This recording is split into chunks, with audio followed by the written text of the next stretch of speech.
So, okay, Violet, please tell us about who you are. Introduce yourself, the company that you're from. We already know that it's APSO, and then just talk about all the things that have happened prior to having this conference.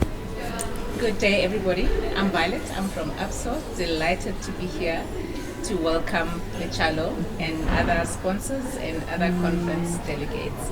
It's been amazing to organize this annual staffing And conference. stressful. I'm sure you didn't sleep yesterday. Slept at 2 a.m. Yes. But it's all worth it. And to see everybody coming to gain the knowledge from international speakers and experienced speakers is a delight to us. So thank you for the support. Thank you very much. We look forward to hosting you next year. Oh, absolutely. Thank you very Yes. much for hosting us. I mean, it is a wonderful event. So it just shows all the hard work. You can see where it went. Yes. The event is a success, and Thank absolute you success. so much. Thank you. Yeah. We are delighted to have Thank you so much. All right. Bye. So, hi guys. As we continue with the podcast at the APSO conference, we have here with us James Osborne, who is the keynote speaker at the APSO conference. We're also sitting with Yolisa. So, just in brief, maybe I'm just going to hand over to you to tell us who you are, the company that you're working for, and what it is that you're expecting, and what is it that you delivered today. Wow, okay, great. So, James Osborne, so I run an organisation called the Recruitment Network. We're an advisory membership community to the recruitment sector globally. So we work with thousands of recruitment companies around the world. And our job is to help them maximise three things. So performance, productivity and profitability. So three pretty important things. Those are the key things. I think so, Yeah, for many absolutely. businesses. Yes. I think I'm here today, obviously, I'm speaking on the stage. I've known Jackie and the APSO team for years. I think it's an amazing community that APSO built up here in South Africa. I think it's fantastic. I think our industry needs lots of these communities coming together, sharing best practice, sharing ideas, and actually just seeing what is possible. And a big part of what I've been talking about today is trying to show recruitment companies in the room and recruiters in the room what is possible in this market, because it's a different market, it's changing, it's evolving, and there's lots of opportunity. Absolutely. I think sometimes we spend too much time focusing on the stuff that doesn't work anymore. Yes. And I go, well, let's focus on the stuff that does work and let's go and do more of that. So, Yes, yeah. Just that positive reinforcement is quite important. Focusing on things that are working, like you said. yeah, absolutely, but with a sense of reality as well, Absolutely. because it's not just making stuff up and getting people Yes. excited for the sake of it. It's Yeah. actually, there are companies, and we used examples today, of organisations that are doing really, really well right now, and they're thinking and they're doing things differently. Not in all cases. Some are just doing the basics brilliantly well and better than anybody else. But Yes. but the industry's changing, and I think the sooner people understand that, the sooner they can get first mover advantage. Absolutely. So, Yulisa, I'm just going to hand over to you. Tell us about who you are, the company that you come from, and then what you're expecting from the APSO conference. So I'm Yolisa Chibalala. I come from Imizizi, which is a people management consulting firm, and we are a member of APSO. We focus on talent management and transformation projects. So basically, we solve the talent problem within transformation projects. That's our main focus. Absolutely. Thank you very much. So before we just close off, because I'm not going to take much of your time, I'm going to hand over to Yolisa because you had a question. So I don't want to take over the question. You can go ahead and ask James the question. So I think after that brilliant talk you gave, the main question from the people in the room is, what does it take to work with your company? Yeah, I mean, I would say a lot of businesses in the room don't need to work with our company, in the sense of they need to embrace some of these new positions and new roles and new services and products they can take to market. What we provide is a support wrapping for that. So we work with organisations in the recruitment sector and help them evolve their businesses, help them move forward. So people working with us, we really want to work with organisations, recruitment companies, who I think are aspirational, they are positive, they can see the opportunity and they want to get on with it. It's hard sometimes to work with recruitment companies, any businesses, who are a little bit sort of stayed in their ways, Yeah. which is The fine. Kodak story. Well, yeah, but the Kodak's exactly that. But if it's still working, then fine. And in many cases, it is working, so don't break it. But it's getting harder and harder and tougher and tougher, and there's more challenges being thrown at us. So I think, what you do, I think solving some of the big problems that the industry is facing, consultancy full stop is a big part of this. If you think about, I always find it fascinating. When you think about the COVID period, which obviously was 5 to 6 years ago now, whatever it was. But the one thing that we all asked during COVID and felt comfortable asking is, what are you doing? What are you doing? What are you doing? What should I do? That question has now become mainstay for many businesses. And now we're getting to the point now where we're asking, well, in this market, what should we do? You know, how do we capitalise on this marketplace? So for me, it's finding organisations. We work with people who just want to go and make a difference, who want to really take their businesses forward, whatever that looks like. So that's how we work. No, that's really powerful. Thank you so much, James. Pleasure. I don't want to take too much of your time. We really appreciate you sharing this day with us. Thank you very much for having me. And have a wonderful day further. So we'll definitely be in touch throughout the day. Fantastic. All Thank you. Thank you very much. Thanks. Thank you very much, Jason. Please tell us about who you are, where you're from, and what your expectations are for the conference today. Hi, thank you so much, Nia. My name is Jason. Our business is called Lumini. We're based in Cape Town, Centurion, and Durban in South Africa. And what we essentially do is measure talent.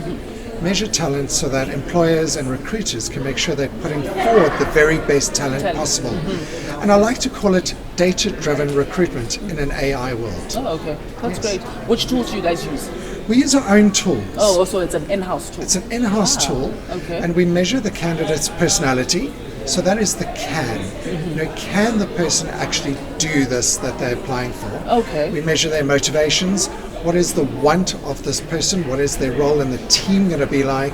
We measure their cognition in terms of how clever is this individual? Okay. Does this individual have enough mental horsepower, so to say, to be able to do the role itself?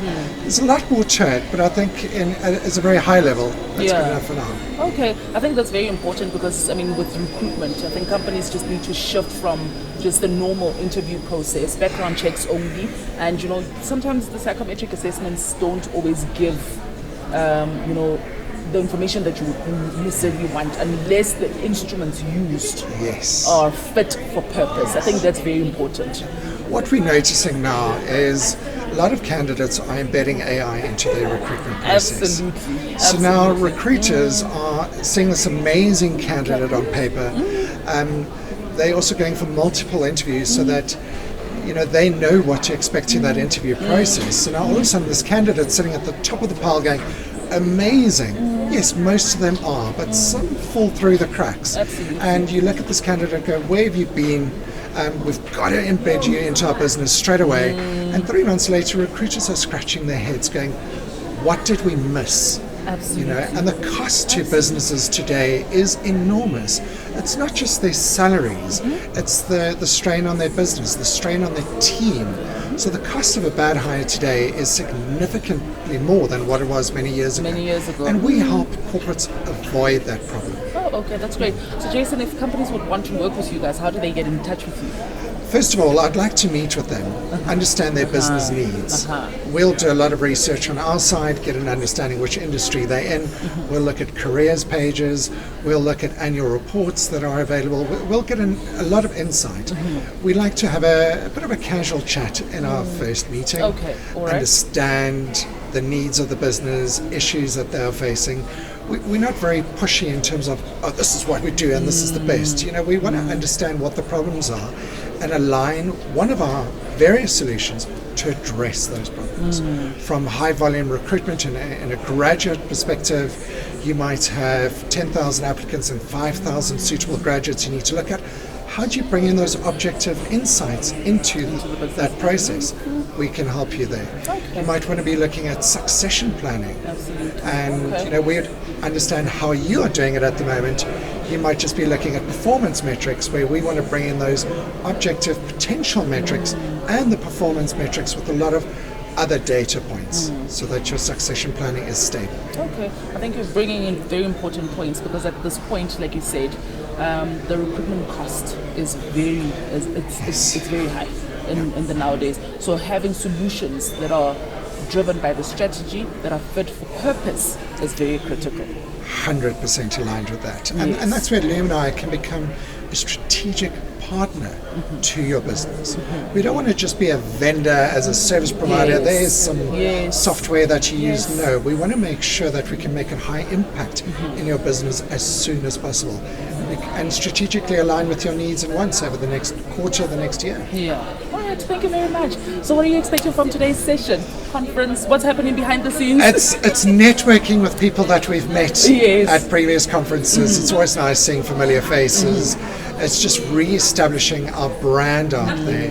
A lot of people use psychometrics, or they don't know what psychometrics are. So like they hear the word assessments and they go, yeah, that's like a questionnaire. You know, I've designed my own questionnaire. I'm Exactly. Like, no, we measure the candidate's personality. So it's more brand strengthening, saying hello to familiar faces and so forth. Oh, thank you very much. Thank you very much for the insight. Thank you for your time. We look forward to more chats throughout the day, and you must enjoy the conference. Thank you very much for your invitation. Thank you, Have a good day. Jason. Bye. Thank you. Awesome. Thank you very much, Naya. It's great to be here. Thanks to APSO for inviting me and giving me the opportunity. So my name's John Curry. I am the director and owner of a business called JEC Technologies, otherwise known as JEC we like to call it Where you shorter. based? We're based in Rosebank, but okay. we service the entire country, so we've got bases all over there. Okay. Yeah, and essentially as a business, what we do is we're a technology-based business. We focus on governance-led technology services.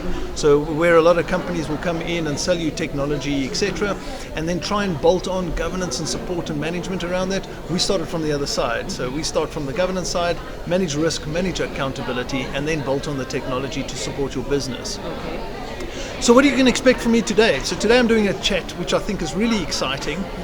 It's a little bit on the topic around AI and automation, but what I wanted to do for today is I wanted to make it really practical. I wanted the attendees to experience the process of saying, well, people talk about AI and we have the ability to write emails and draft things with AI, but how does it really make a difference in my business? So we look at bottlenecks in a business, and what we're going to do today is we're going to make it very practical and show the attendees how to identify a bottleneck in their business, ask them a couple of questions to help them figure out what kind of problem this bottleneck is. Is it a process issue, an automation issue, or is this an AI issue that can be helped? We'll touch quite deeply on something called compliance, right? Really about making sure risk and management. We're always worried about, especially in the recruitment and the HR space, about people's sensitivity of information. And what we're going to do is quite practical. We're going to walk them through some prompts. We're going to do a live demo, which is going to be great. That's great. Yeah, absolutely. So we definitely need to be in the session. You need to be there. Be there or be square. Be square. No, we'll definitely be there. And what's great is, you can do it on your phone, and we'll actually okay. open up any one of your AI apps, and we're going to run through some scenarios and show you what's good and what's not so good about AI and how you can use that in your business in a real world. The take home for me is when the attendees leave, they're going to end up in a space that says, tomorrow morning when I get to the office, Yes. I will be enabled to do something impactful to a business process. And that's the key value for me. Yeah. I think that's what we really want to get out today. I think aside or apart from networking, Yeah. I think that's the key takeaway, that people come in, they want to be educated. What can I do better going forward? Because that's what we want at the end of the day. Absolutely. Oh, this sounds very interesting. We'll definitely be there, so we'll see you at 1:30 today. Wonderful. All the best, John. Thank you so much, for Naya. joining us. Absolutely awesome. Thank you. Thank you very much, eh? Thank you very much. Yeah, thank you so much. My name is Petronella Ngobo, and I am the Managing Director for Change Managed Services. By profession, I'm an HR specialist with over a decade of experience. Oh my gosh, sorry. That's the CEO. That's the CEO of APSO calling me. I will call her back. So yeah, we've been in business for about 7 years now. And for today, I'm expectant of the speakers, whatever wisdom that they are going to share with us. I'm looking forward to tangible solutions from whatever topics that they are going to delve in. You will find me in the breakaway sessions. At what time? All of them. Okay. I just don't know the times. All right. We'll definitely be coming through. Yeah. So that we can Yes. I'll be there, just opening up, introducing the speakers as a representative of APSO. Maybe just for your information, I do sit on the APSO board as vice chairperson of ethics committee, which is quite a tight portfolio around ethical compliance for all our members and obviously the candidates at large. So yeah, I'm excited to learn. I'm excited to see what I can take with me and implement in other spaces, whether it's in my clients' operations or in my operations, or other people just around me who might benefit from the topics coming out of today. Yeah. Thank you so much for coming through. Thank We you. had a good time, so we will definitely be chatting Awesome. throughout the day. Awesome. Thank you. Let's go. I'm Ndibu Miyai. Yes. Actually working at APSO as a marketing and communications personnel. So currently I'm just taking content of everything that's happening, being part of the conversations, and I'm also just grabbing everything that I can, because the ultimate plan is just to better, I would say better the world, because it does sound very futile, like it sounds like it's nothing, because it's just agencies meeting and things like that, but we have a huge influence on young people, especially the unemployment. This is a huge part of our economy right now, and I think that all the conversations that are currently being had are very important, and anything that we bring out of this conference can be used maybe for further conversations that can better allow us to see how we can change the state of everything that's currently happening in employment. Hi, my name is Mahlatsi Ngwenya. So I'm like the all-rounder, but professionally I'm an admin assistant. Okay. But I assist in every department. So I believe they cannot function without me. I assist in individual membership, company membership, accounts department. I studied accounting science. With the University of South Africa, so I'm hoping to grow into the accounts department and really work in accounting in the near future.